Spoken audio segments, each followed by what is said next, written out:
Hello friends, thank you very much for your great encouragement and motivation. Subscribing my music channel, giving you valuable suggestions. Now, having put up some 3 decades of experience as a teacher and a principal, I thought I should share some of my experiences with you so that the younger generation and the teachers may get some benefit out of my experience. Today I would like to talk on the qualities of a good student. What exactly is the qualities of a good student? The most important quality of a good student is listening in the classroom. I have always seen in these last 3 decades those who don't compromise in the quality of listening in the classroom, they never fail as far as the conceptual knowledge is concerned. And you know, conceptual knowledge is the ultimate thing for a student, to have a clarity, to have an application and many other things. So it's very important to give a proper listening in the classroom. When I say listening, it's active listening. It's not simply you just listen and leave it away. The active listening means actually it gets into the mind and stays there. So please cultivate the habit of listening in the classroom. Very active listening. That's probably the foremost quality of a student. And then a good student never compromises on his level of understanding. If he feels genuinely that the proper concept is not understood, he ensures to go to the teacher, because ultimately he is the one who is going to face the examinations at the end of the year. So therefore, more than what he knows, it's more important, probably all the more important, to know what he doesn't know. One of my professors, in my college days used to always say, there are 3 types of people. One who knows that he knows, one who knows that he doesn't know, one who doesn't know whether he knows or doesn't know. And probably the third is the most tragic category. It's very important to know what you know and what you don't know. So therefore, an inevitable quality generally you see in a good student is he knows what he knows. And if he finds that he doesn't know a concept, he ensures to go to the teacher, makes it sure that he understands the concept. This is very, very important to ensure foolproof understanding of the concept. That's very, very important.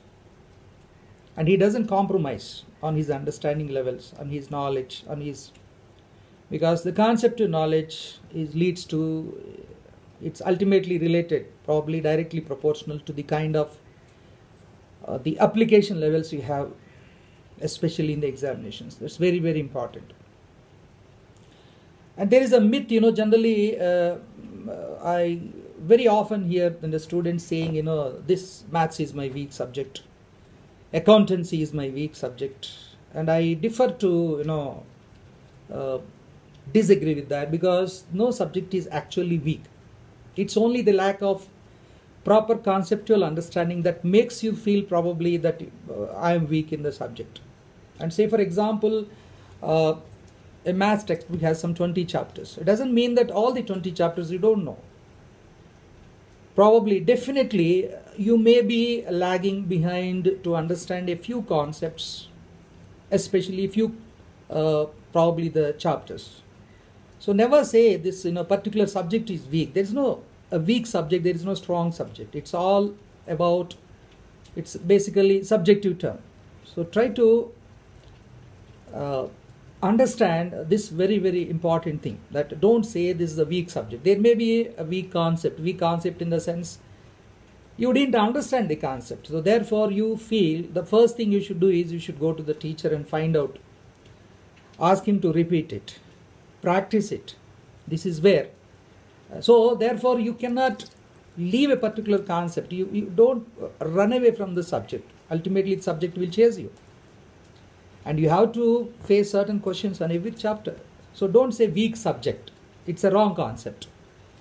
And the most important thing when I say the weak subject, try to have 100% clarity of where exactly which chapters are probably focus on the topics which you're not confident at all. That's very, very important.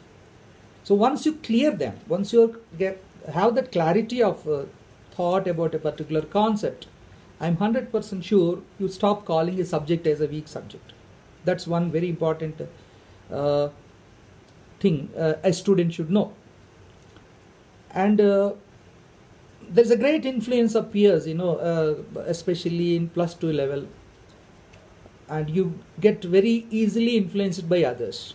It's very important for a good student is to make good friends.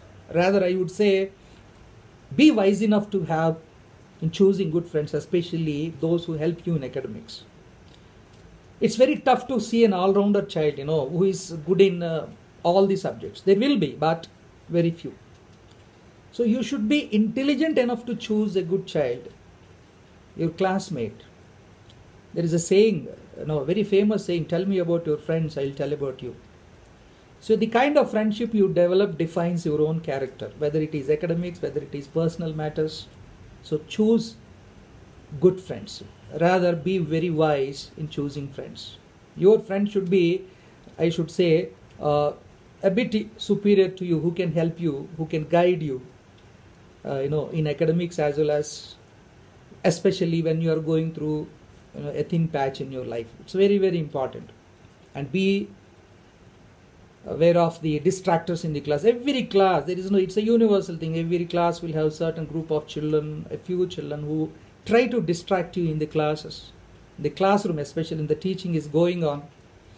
And one common feature what I find is they are the children, some of them, rather most of them, I find they score very well. Those who distract us, they score very well. The very simple thing about what you should understand about them is they go home, they're very systematic in their studies, and they score well ultimately. So this is very, very important. Be aware of such children. There will be some children in every class. It's a universal feature who try to distract others, but ultimately one clear indication to you is they keep scoring good marks. That should give you an indication that you are getting fooled by them. So be aware of such elements in the classroom. This is very, very important. And interaction is very, very important thing.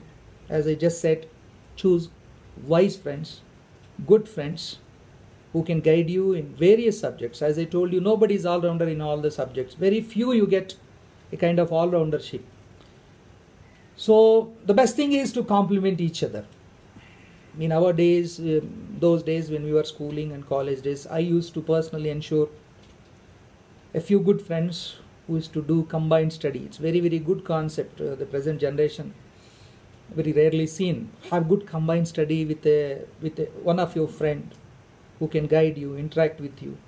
Probably, I definitely would advise you, before you go to the teacher, your classmate is very much available in the classroom. So choose him, go to him, sit with him, ask your doubts, and it's a kind of complementary effect. This is very, very important and a good quality of a student.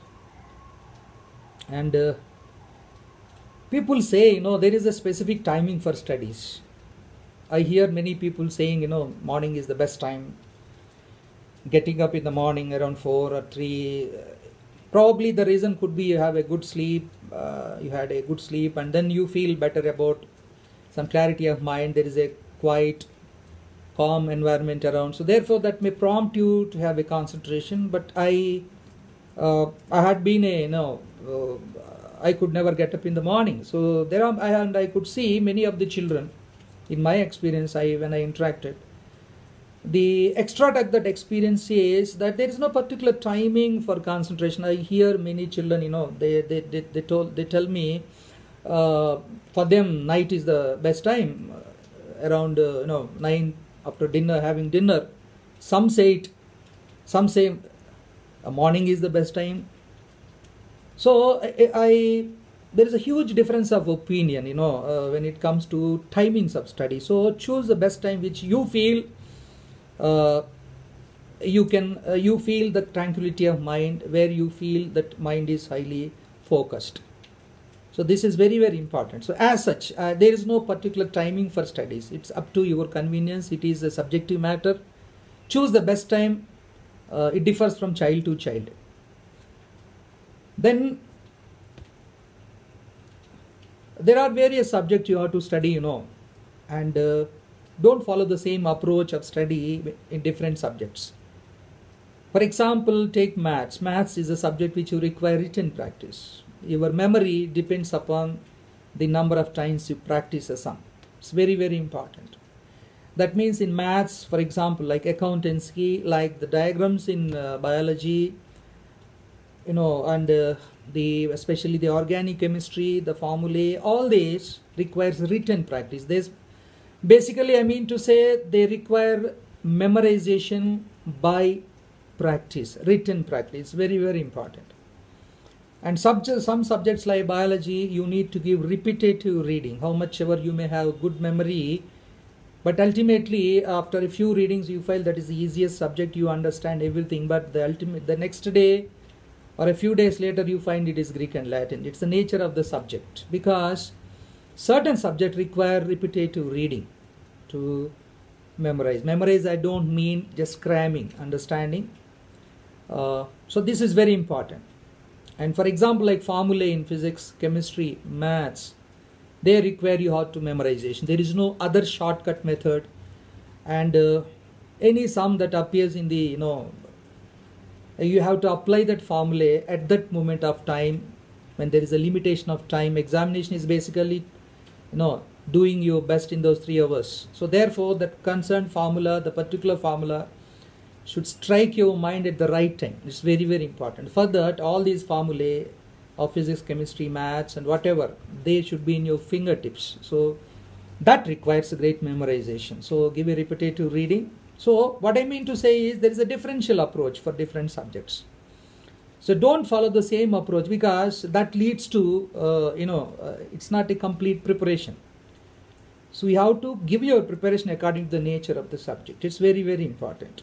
Then coming to a good child, a child who wants to achieve something in examination, or aspires for a great result or positions, or wanted to be a topper, always tries to understand the intricacies of the examination system, especially the evaluation system. It's very important to first and foremost is to especially textbook should be your Bible.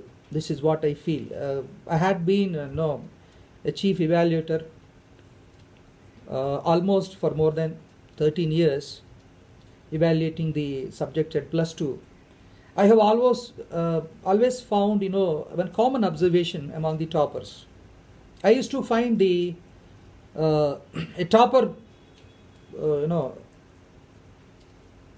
always the latest paper used to be the maximum scorers. In the sense, 70 out of 70 in theory used to be the lightest paper. Means there are hardly any supplementary sheets taken. So therefore, that should give you a very good example as to how your answer should be.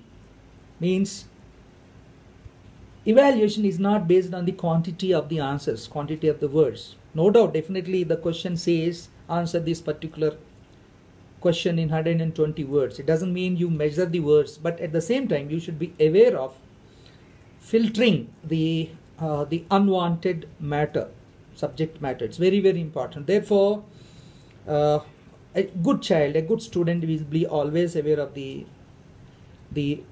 weightage of that is being given to various chapters in the textbook, because every textbook has certain chapters. A smart student always be aware of those methods of evaluation. It's very, very important. So there is a blueprint, there is a marking scheme, follow it, and above all, following the textbook. The textual language is very, very important if you want to score the best.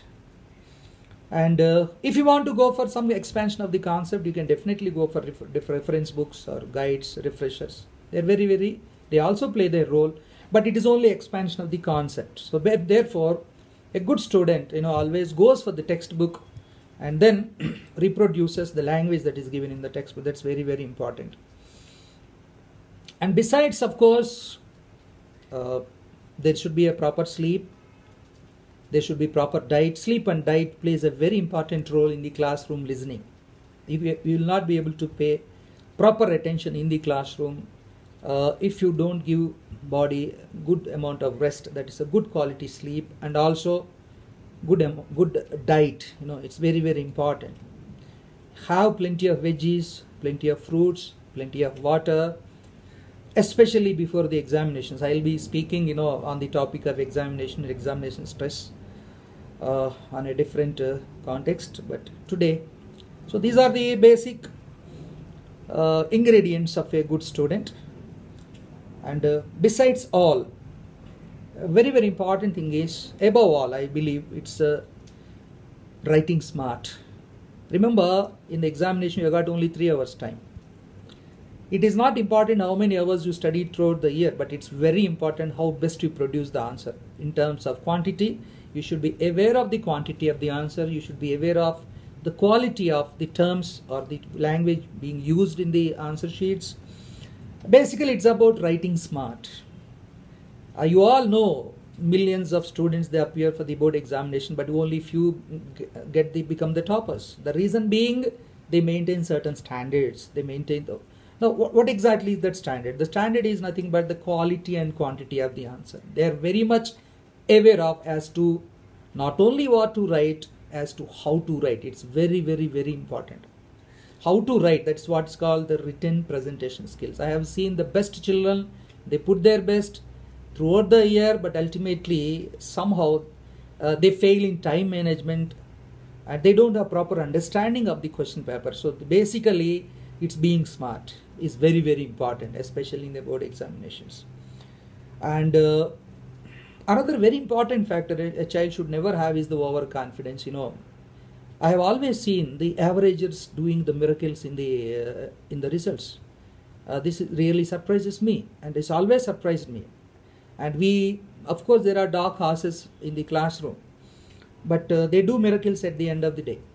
And I have seen many times, the intelligence fail, in the sense the intelligence, they have a kind of overconfidence. They believe that they can do the best, but ultimately when it's the finishing of when the end of the day, when there is a finishing line of the race, they fail. That should not happen. So it's very, very important not to be overconfident. And nowadays you get 15 minutes extra time in the board examination. That's a boon.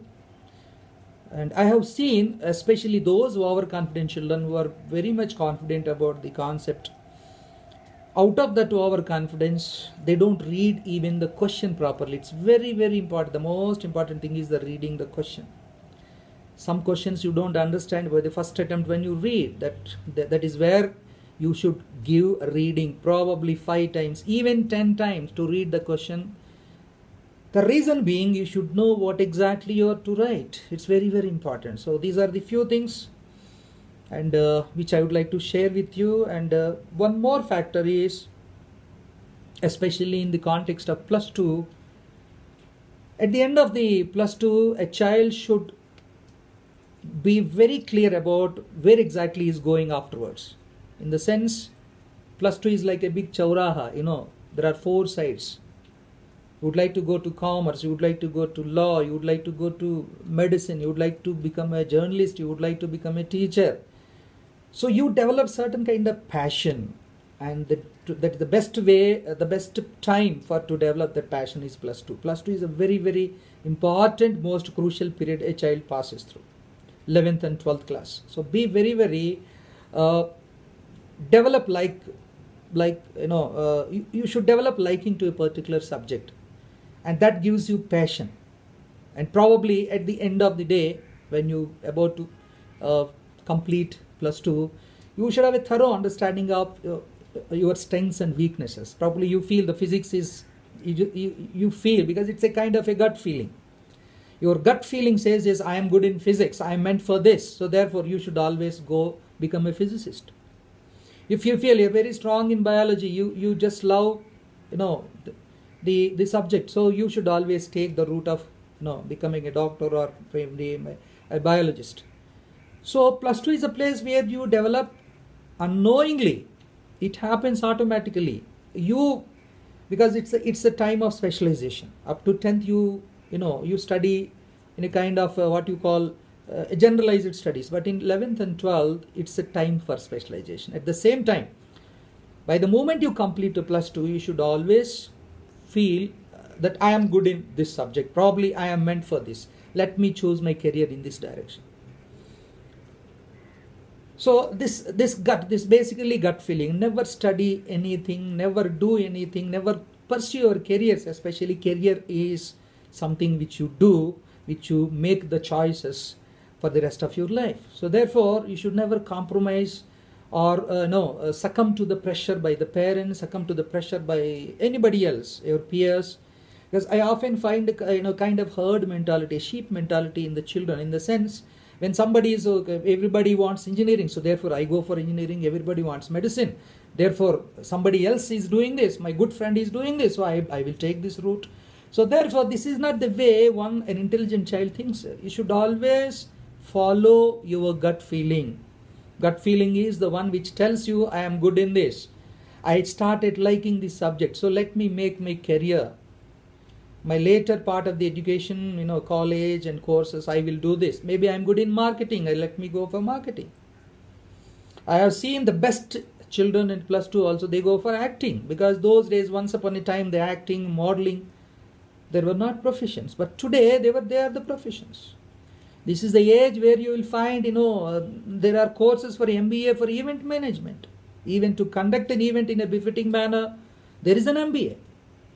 It's an age of super specialization, and I really feel the present generation is very, very fortunate enough because they have got super specialization courses, interdisciplinary courses. In our days, way back, some 30-40 years before, there were no specializations. There was only pure sciences, pure subjects, basic, subjects. But today, you have got super specialization, like econometrics.